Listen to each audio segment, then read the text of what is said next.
I'm going to talk as a geriatrician, and it's for me to be here. I'm going to talk to you about ADH. ADH for acquired deforming. Sorry.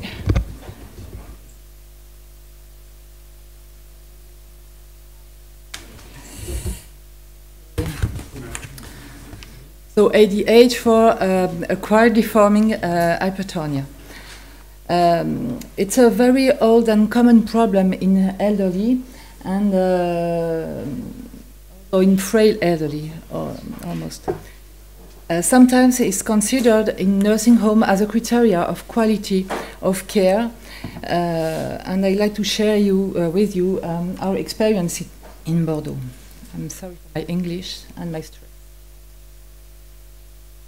So until recently, we didn't have a conceptual definition for contractures, or as we said in French, rétraction. For most authors, the common point was the decrease of joint range of motion, adding for some physiopathological notions suggesting intra or peri-articular structure implications. For others, the increasement of the resistance to passive movements. Functional consequences of contracture are less often evoked in these definitions. We can distinguish different groups of etiologic factors, each group having a different importance according to patients and their caregivers, and for us too. First, diseases with muscle hypertonia and overactivity, whatever its type.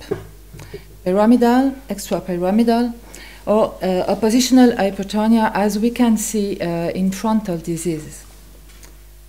Elderly muscle hypertonia is often mixed, and it's usual to be unable to distinguish a unique cause of hypertonia. Mobility restriction that could be induced by the same CNS disease, which causes muscle hypertonia, by also peripheral paralysis, orthopedic and rheumatological disease with pain and decreasing joint range of motion. That said, mobility restriction can be caused, or at least aggravated, by other avoidable factors like functional depletion, induced by a natural tendency of health caregivers or professionals in geriatric institutions to do instead of the patients, for example, in daily living activities. Iatrogenic factors. Iatrogenic factors can also be involved with direct effects on motricity. Basic factors, such as perhaps genetic factors, and more certainly patients' dementia and behavioral and cognitive disorders.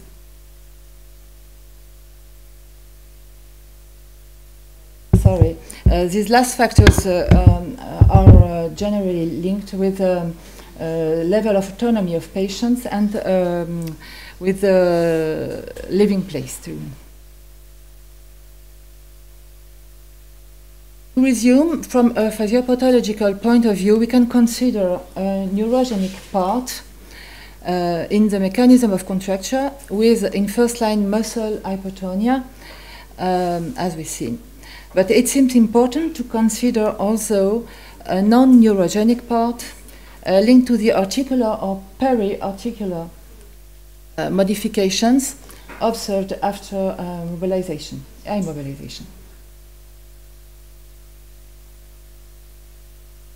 Concerning the epidemiological aspects, a lack of precise and standard definition for contracture and the lack of clear diagnostic criteria explains the varying prevalence reported in literature. According to different authors, we can see 20 or 75% of patients with hypertonia consider at least one contracture. So, with this consideration, we set up a national survey in France. In fact, it was a one-week cross-section study in nursing home. The objective was several. First of all, it was to propose a new definition and terminology, ADH for acquired deforming hypertonia. The main objective of this study, after the definition of the concept, was to estimate the prevalence of ADH in elderly subjects living in geriatric institutions, nursing homes, and long-term unit care units. Secondary objectives were to analyze the consequences of ADH and to collect clinician opinion on the reversibility of ADH and the therapeutic option available. So you see there the proposed ADH definition: joint deformity with decreased range of motion and increased resistance to passive movements, regardless of its cause, which promotes functional impairments, discomfort, or any other limitation in activity of daily living. A clinician in nursing home had to select, to examine the patients and select the ADH of each patient, and the healthcare staff had to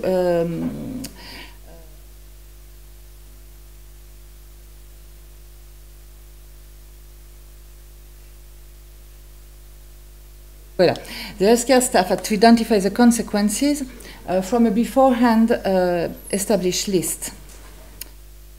And finally, clinicians were asked for their opinion on reversibility and different treatment and options, such as physical therapy, medication, including antispastic drugs, and botulinum toxin, or surgery. So you see there quickly the results.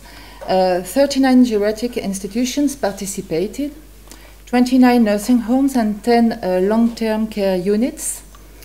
That was more than 3,000 of patients, mean age 89, with 75% of women included in this study.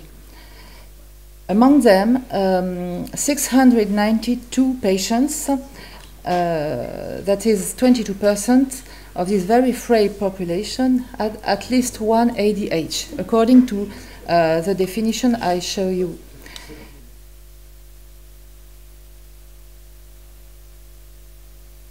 The first constatation that we can make is that ADH is most often a multiple problem. Indeed, 67% of the patients with ADH have a bilateral ADH, and 25% are the forelimbs affected. Whatever the location, patient had more than 4 ADH.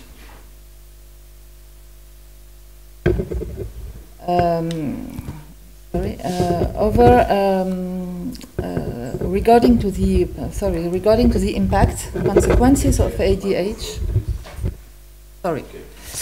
Regarding to the consequences evaluated by the healthcare team, for the upper and lower limbs, the negative impact was on self-care, nursing, getting dressed.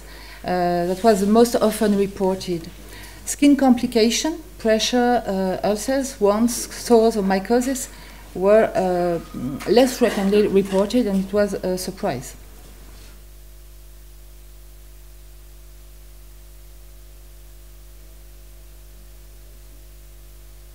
Concerning the clinician opinion about possible reversibility and treatment, we can observe a certain fatalism because only a quarter of clinicians thought that ADH could be reversible. On the other hand, 2/3 of them estimated that physical therapy could be useful. However, less than 1/3 suggested medication, and less than 10% evoked surgery. The observation is quite ambivalent and reveals probably clinicians' lack of knowledge on potential therapies for ADH management. So as a first conclusion, this study confirmed the strong prevalence of ADH in elderly subjects in a geriatric institution only, even with the most restrictive definition we proposed. Consequences in terms of increased dependence and reduced quality of life seems particularly important. Notice that in this population, access to specific consultation is often difficult, and several barriers can be invoked. Fatalism of caregivers, of patients, of family, and our fatalism, probably. Dependence and rarity of this type of consultation. So in geriatric in Bordeaux, we developed a telemedicine project since 2011 to see more easier some patients with chronic wounds, pressure sores, in palliative care with psychiatry problems, and with behavioral disorders in dementia. We started with ADH in 2016. We started with a feasibility study. So it's only to show you the number of nursing homes working with us in telemedicine. Today we have nursing home in telemedicine with us. So our feasibility study, it was a prospective monocentric observational study between June 2015 and December 2016 between CHU Bordeaux in geriatric and 6 nursing homes for this study. The population was aged over 65, living in nursing homes, having at least one ADH, and we have the consent of the patient or his family. Main objective was to compare the definition of care objective established in telemedicine and during the visit in day hospital for treatment. Secondary objective was to compare the delays in management and the rate of attainment of therapeutic objectives in comparison with a group of patients followed in classical consultation. It's not really a classical consultation, it is an interdisciplinary consultation between PMR and the geriatrician. Sorry. For both type of objective, we made the hypothesis that there is no difference between the two groups. So I show you quickly. Nursing home, we have the caregivers, the nurses, the physician, the physical therapist, the occupational therapist, and the family to talk with us. Outside, we are 2 physicians, 1 PMR and me for geriatrics. We have also a secretary. So we discussed, we made the consultation, and also I forget one important thing, there is a patient too. Elaborate a personalized care plan. The most important thing I think is that the report is immediately available on the platform. Our wonderful computer. It's mobile. You can go to the patient. And you can see the device. The nursing home asks for telemedicine. We do the first consultation. Patient is then seen in day hospital for treatment, and we do the second consultation 1 month later. Analyze all ADH at this time and elaborate objectives of treatment with gas. Do the same thing when we see the patient in day hospital. We treat him and we have a look 1 month later. Our results, 32 patients were seen in this period, 21 women and 11 men, old, very dependent, and they have 3 ADH per patient. We established 78 objectives according to the GAS for 32 patients, and the main objective was pain, hygienic objectives, and installation bed.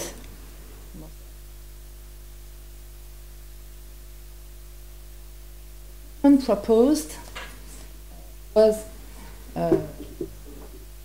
most often botulinum toxin, then botulinum toxin plus phenol, percutaneous stenotomy, phenol, and no treatment for some.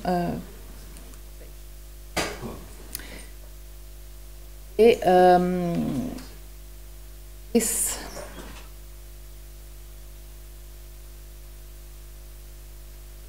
show you in first telemedicine consultation. So we saw 32 patients, only 20 in day hospital for treatment.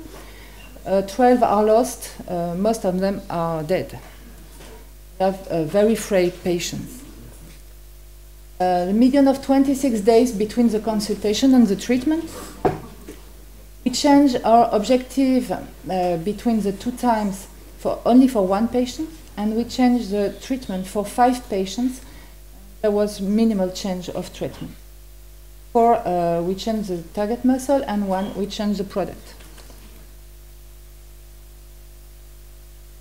This slide is interesting because it shows us the time between the first consultation and treatment, and between treatment and second consultation, with patients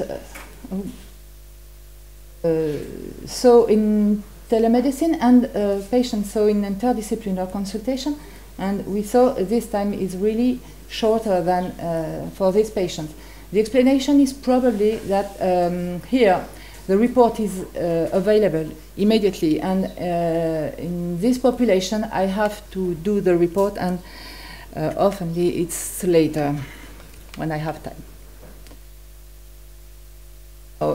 Just to see that our objectives are achieved for both populations with no difference. So I can't show you my conclusion. So, the real conclusion, telemedicine seems to be a relevant means for clinical evaluation and for elaboration of therapeutic projects. It's time-saving for patients, it's comfort for patients too, less transports for these frail patients. It is a good relation between health professionals in the nursing home and for us, and increasing skills for a person in nursing home. But we need to do some medical economic studies to go on in this project. I thank you.